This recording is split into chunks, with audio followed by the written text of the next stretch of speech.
Bonjour à tous. Aujourd'hui, nous allons lire la lettre aux Galates.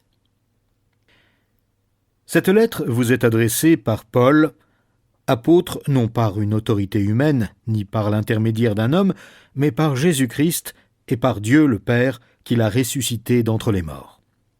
Avec tous les frères qui sont avec moi, je salue les églises de la Galatie. Que la grâce et la paix vous soient données par Dieu notre Père et par le Seigneur Jésus-Christ. Le Christ s'est offert lui-même en sacrifice pour nous sauver de nos péchés, afin de nous délivrer du monde présent dominé par le mal. Il a ainsi accompli la volonté de Dieu, notre Père, à qui soit la gloire pour l'éternité. Amen. Je m'étonne de la rapidité avec laquelle vous abandonnez celui qui vous a appelé par la grâce du Christ pour vous tourner vers un autre évangile. Comme s'il pouvait y avoir un autre évangile. Non, il n'en existe pas d'autre. Mais il y a des gens qui sèment le trouble parmi vous et qui veulent renverser l'évangile du Christ. Eh bien, si quelqu'un, même nous, même un ange du ciel, vous annonçait un message différent de celui que nous vous avons annoncé, qu'il soit maudit. Je l'ai déjà dit et je le répète maintenant. Si quelqu'un vous prêche un autre évangile que celui que vous avez reçu, qu'il soit maudit. Qu'en pensez-vous maintenant? Est-ce la faveur des hommes que je recherche ou celle de Dieu? Mon désir est-il de plaire aux hommes? Si je cherchais encore à plaire aux hommes, je ne serais pas serviteur du Christ. Je veux que vous le sachiez, frères, l'évangile que je vous ai annoncé n'est pas le fruit d'une pensée humaine. Car je ne l'ai reçu d'aucun homme. Personne ne me l'a enseigné. C'est Jésus-Christ lui-même qui me l'a fait connaître par une révélation. Vous avez entendu parler de ma conduite passée à l'époque où je militais dans le judaïsme. Vous savez avec quel fanatisme je persécutais l'Église de Dieu, dans le but de la détruire. Dans la pratique du judaïsme, j'allais plus loin que la plupart des Juifs de ma génération. Et j'étais bien plus zélé qu'eux pour les traditions que j'avais reçues de mes ancêtres. Mais Dieu m'avait mis à part dès avant ma naissance, et dans sa grâce, il m'a appelé à le connaître. Aussi, dès qu'il lui a plu de me révéler son Fils, pour que je l'annonce aux non-juifs, je n'ai consulté personne. Je ne me suis même pas rendu à Jérusalem pour rencontrer ceux qui étaient déjà apôtres avant moi, mais je suis parti pour l'Arabie. De là, je suis retourné à Damas. Ce n'est que 3 ans plus tard que je suis allé à Jérusalem pour faire la connaissance de Pierre, chez qui je suis resté 15 jours. À part lui et Jacques, le frère du Seigneur, je n'ai rencontré aucun apôtre. Dieu m'est témoin que je ne mens pas en vous écrivant cela. Ensuite, je me suis rendu dans les districts de la Syrie et de la Cilicie. Mais les chrétiens des églises de la Judée ne me connaissaient pas personnellement. Ils avaient seulement entendu dire « Celui qui autrefois nous persécutait prêche maintenant la foi qu'il voulait détruire. » Et ils louaient Dieu à mon sujet. 14 ans plus tard, je suis remonté à Jérusalem en compagnie de Barnabas. J'avais aussi emmené Tite avec moi. J'ai fait ce voyage pour obéir à une révélation divine. J'ai exposé aux chrétiens l'évangile que j'annonce parmi les non-juifs, puis dans un entretien particulier, je l'ai exposé aux dirigeants les plus considérés. Car je ne voulais pas que tout mon travail passé et futur soit compromis. Or Tite, mon compagnon, était d'origine païenne. Eh bien, on ne l'obligea même pas à se soumettre au rite de la circoncision. Et cela malgré la pression de faux frères, des intrus, qui s'étaient infiltrés dans nos rangs pour espionner la liberté dont nous jouissons dans notre union avec Jésus-Christ. Ils voulaient faire de nous des esclaves. Mais nous ne leur avons pas cédé un seul instant, ni fait la moindre concession, afin que la vérité de l'Évangile soit maintenue pour vous. Quelle a été, à cet égard, l'attitude des dirigeants les plus influents? En fait, ce qu'ils étaient alors m'importe peu, car Dieu ne fait pas de favoritisme. Eh bien, ces gens très influents ne m'ont pas imposé d'autres directives. Au contraire, ils ont constaté que Dieu m'avait confié la charge d'annoncer l'Évangile aux non-juifs, comme à Pierre celle de l'annoncer aux Juifs. Car celui qui a agi en Pierre pour qu'il soit l'apôtre des Juifs, a aussi agi en moi pour que je sois celui des non-Juifs.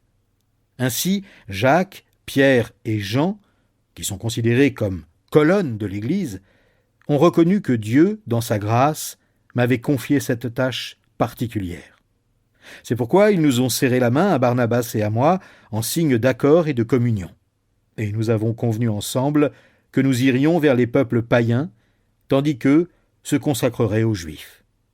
Ils nous ont seulement demandé de nous souvenir des pauvres, ce que j'ai bien pris soin de faire. Mais lorsque Pierre est venu à Antioche, je me suis opposé ouvertement à lui car il avait tort. En effet, avant l'arrivée de quelques personnes de l'entourage de Jacques, il prenait part au repas commun avec les frères non-juifs. Mais après leur venue, il s'est esquivé et s'est tenu à l'écart parce qu'il craignait ces croyants juifs. Comme lui, les autres chrétiens d'origine juive se sont mis eux aussi à cacher leurs véritables convictions, au point que Barnabas lui-même s'est laissé entraîner par leur dissimulation. Mais quand j'ai vu qu'ils ne marchaient pas droit, selon la vérité de l'Évangile, j'ai dit à Pierre devant tous les frères, « Toi qui es d'origine juive, tu vis comme un croyant d'origine païenne et non comme un juif. Comment peux-tu vouloir obliger les frères d'origine païenne à vivre comme des juifs ? Nous qui sommes juifs d'origine, nous ne faisons pas partie de ces pécheurs que sont les païens.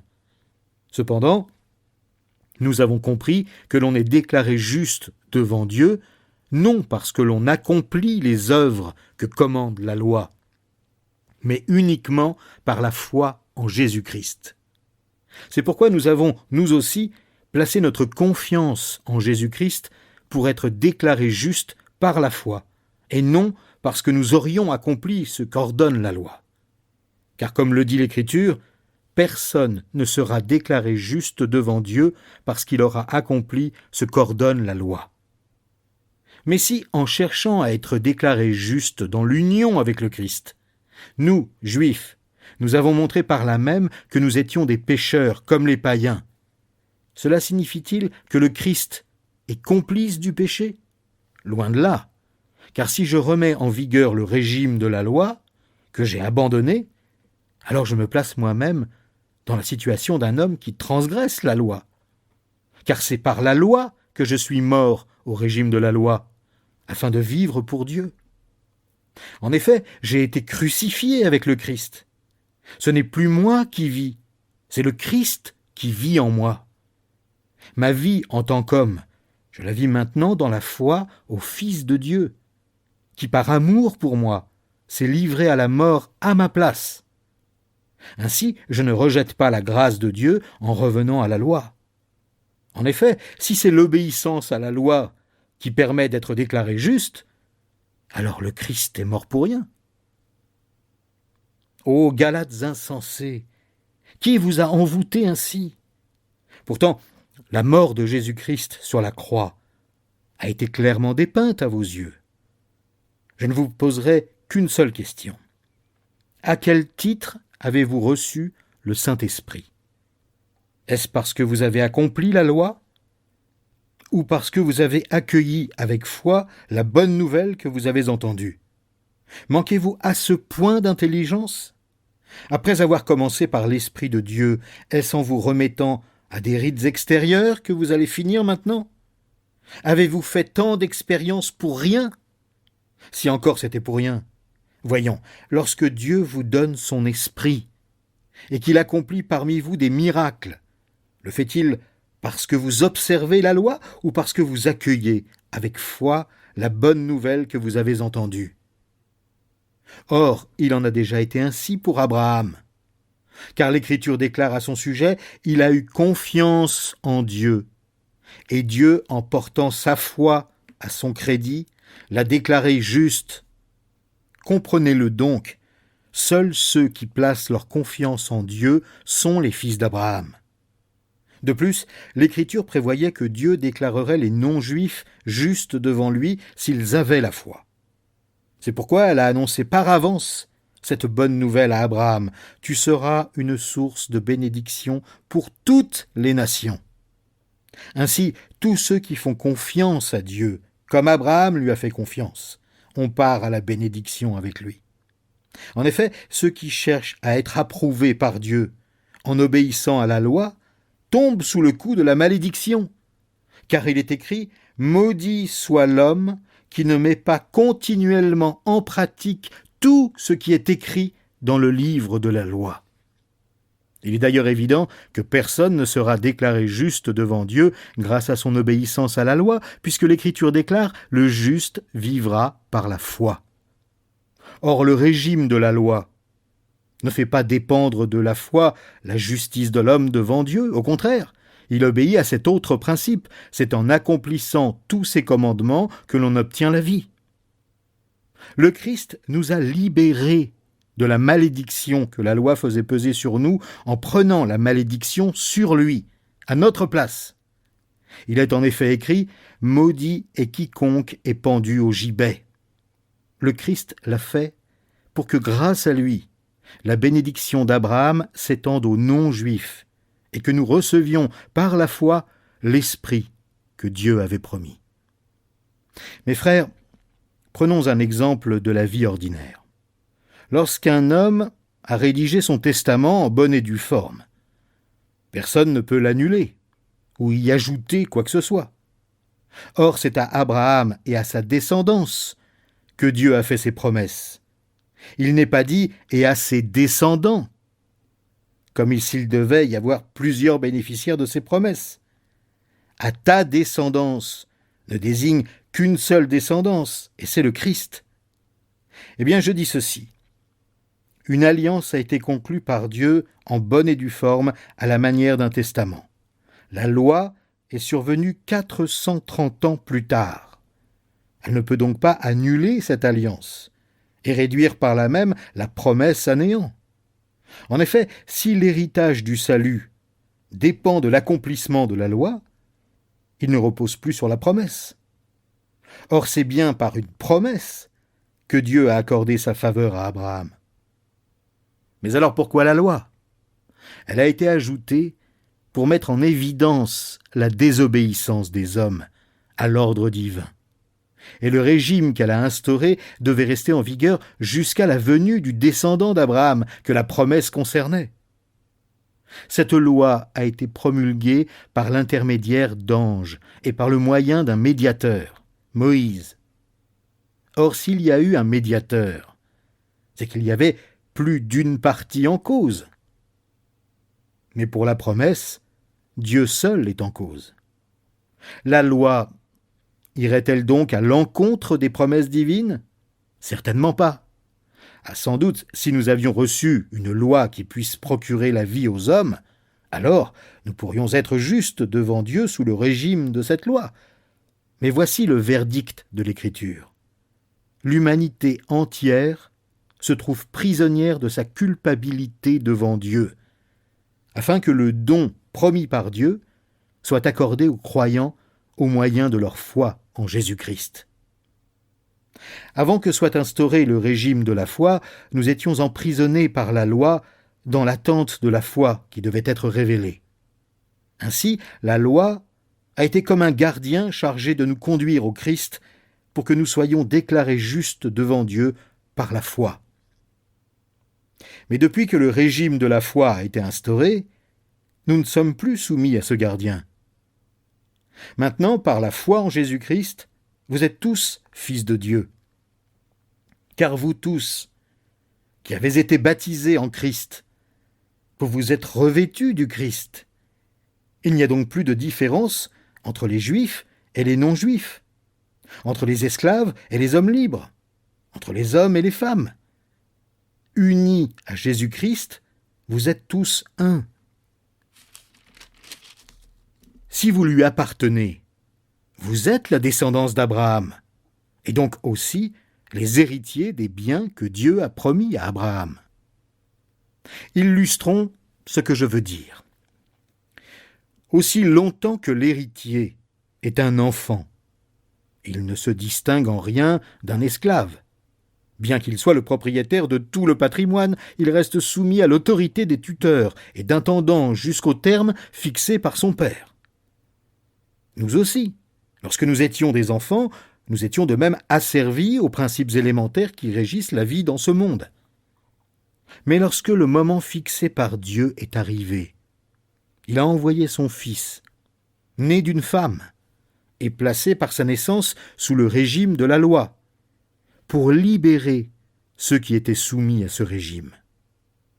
Il nous a ainsi permis d'être adoptés par Dieu comme ses enfants.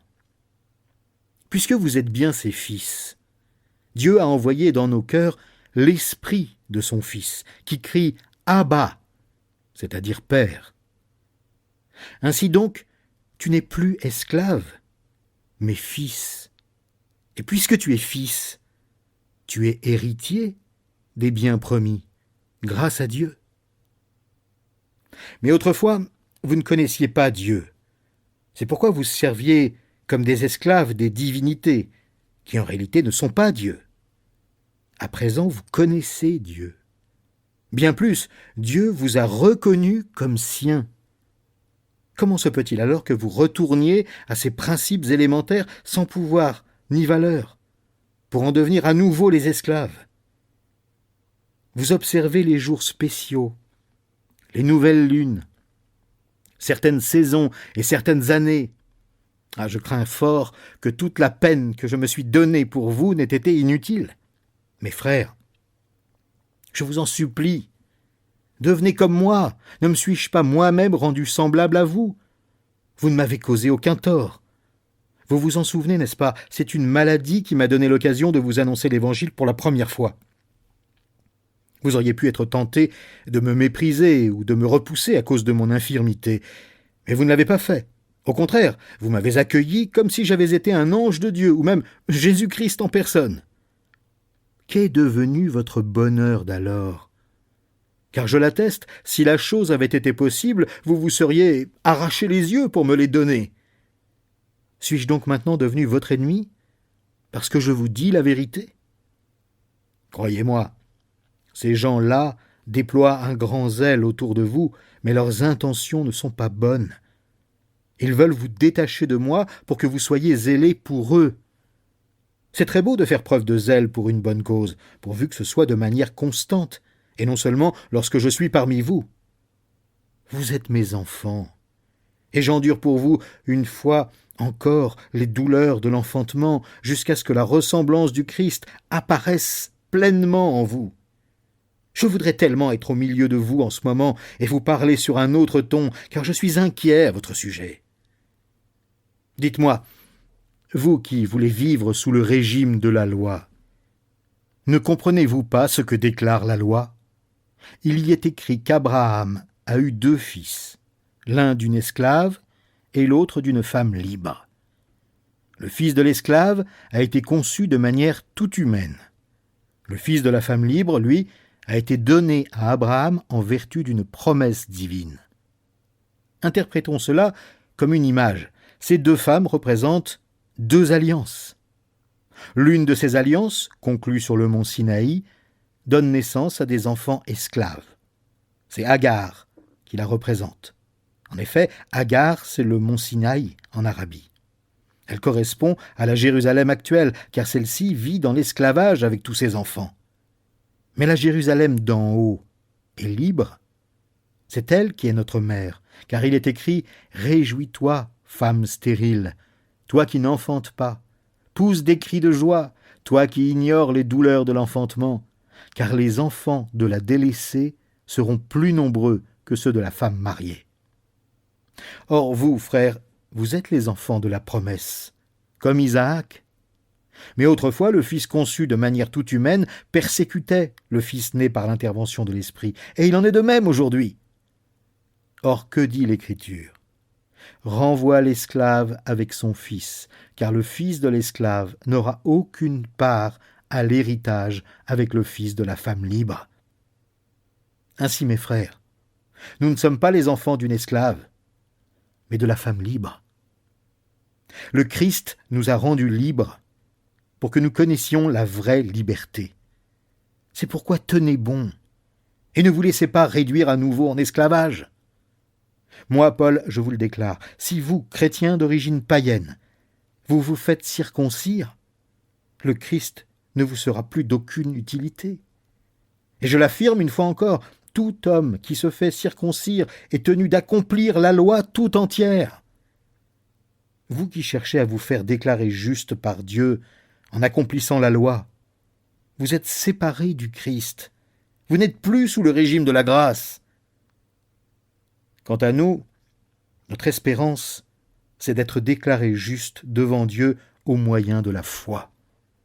Telle est la ferme attente que l'Esprit fait naître en nous.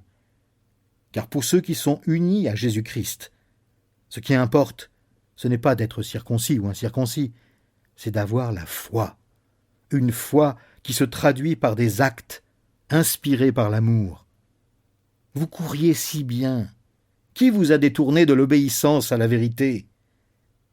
Une telle influence ne vient en tout cas pas de celui qui vous a appelé. Ne dit-on pas « il suffit d'un peu de levain pour faire lever toute la pâte » ? Pour moi, voici l'assurance que j'ai à votre sujet à cause du Seigneur. Vous ne penserez pas autrement que moi.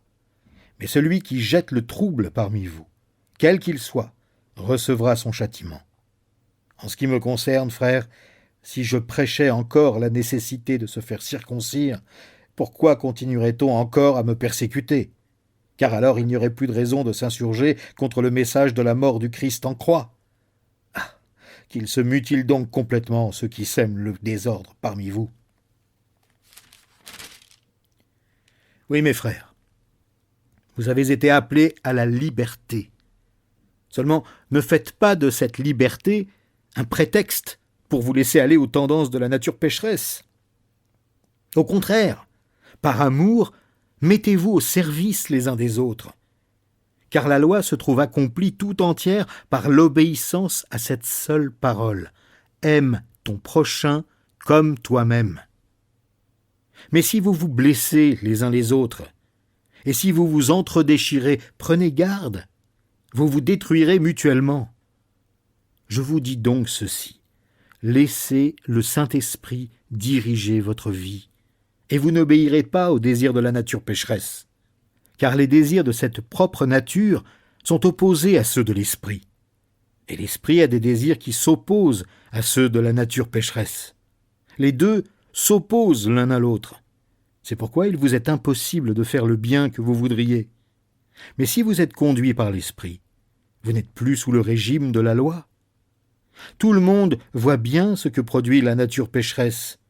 C'est l'immoralité, les pratiques dégradantes et la débauche, l'adoration des idoles et la magie, les haines, les querelles, la jalousie, les accès de colère, les rivalités, les dissensions, les divisions, l'envie, l'ivrognerie, les orgies et autres choses de ce genre. Je ne puis que répéter ce que j'ai déjà déclaré à ce sujet. Ceux qui commettent de telles actions n'auront aucune part à l'héritage du royaume de Dieu. Mais le fruit de l'esprit, c'est l'amour, la joie, la paix, la patience, l'amabilité, la bonté, la fidélité, la douceur, la maîtrise de soi. La loi ne condamne certes pas de telles choses. Or, ceux qui appartiennent à Jésus-Christ ont crucifié la nature pécheresse avec ses passions et ses désirs. Puisque l'Esprit est la source de notre vie, laissons-le aussi diriger notre conduite. Ne soyons pas vaniteux, et évitons de nous provoquer les uns les autres et de nous jalouser mutuellement. Frères, si quelqu'un vient à être pris en faute, vous qui vous laissez conduire par l'Esprit, ramenez-le dans le droit chemin avec un esprit de douceur. Et toi qui interviens, fais attention de ne pas te laisser toi-même tenter. Aidez-vous les uns les autres à porter vos fardeaux. De cette manière, vous accomplirez la loi du Christ. Si quelqu'un s'imagine être une personne d'exception, alors qu'en fait il n'est rien, il s'abuse lui-même. que chacun examine son propre comportement. S'il y découvre quelque aspect louable, alors il pourra en éprouver de la fierté par rapport à lui-même, et non par comparaison avec les autres. Car chacun aura à répondre pour lui-même de ses propres actions. Que celui à qui l'on enseigne la parole donne une part de tous ses biens à celui qui l'enseigne. Ne vous faites pas d'illusions. Dieu ne se laisse pas traiter avec mépris. On récolte ce que l'on a semé. Celui qui sème pour satisfaire sa propre nature récoltera ce que produit la nature humaine, la corruption. Mais celui qui sème pour l'esprit moissonnera, lui, ce que produit l'esprit, la vie éternelle. Faisons le bien sans nous laisser gagner par le découragement. Car si nous ne relâchons pas nos efforts, nous récolterons au bon moment. Ainsi donc, tant que nous en avons l'occasion, faisons du bien à tout le monde, et en premier lieu à ceux qui appartiennent à la famille des croyants. Vous remarquez ces grandes lettres, c'est bien de ma propre main que je vous écris. Ceux qui vous imposent la circoncision sont des gens qui veulent faire bonne figure devant les hommes. Ils n'ont qu'un seul but, éviter d'être persécutés à cause de la mort du Christ sur la croix. Car eux non plus, ceux qui pratiquent la circoncision, n'observent pas la loi. S'ils veulent vous faire circoncire, c'est pour pouvoir se vanter de vous avoir imposé cette marque dans votre corps. En ce qui me concerne, je ne veux à aucun prix placer ma fierté ailleurs que dans la mort de notre Seigneur Jésus-Christ sur la croix. Par elle, en effet, le monde de l'homme pécheur a été crucifié pour moi, de même que moi je l'ai été pour ce monde. Peu importe d'être circoncis ou non, ce qui compte, c'est d'être une nouvelle créature. Que la paix et la grâce de Dieu soient accordées à tous ceux qui suivent cette règle de vie, ainsi qu'à l'Israël de Dieu. Désormais, que personne ne me cause plus de peine, car je porte sur mon corps les cicatrices des blessures que j'ai reçues pour la cause de Jésus. Chers frères, que la grâce de notre Seigneur Jésus-Christ soit avec vous tous. Amen.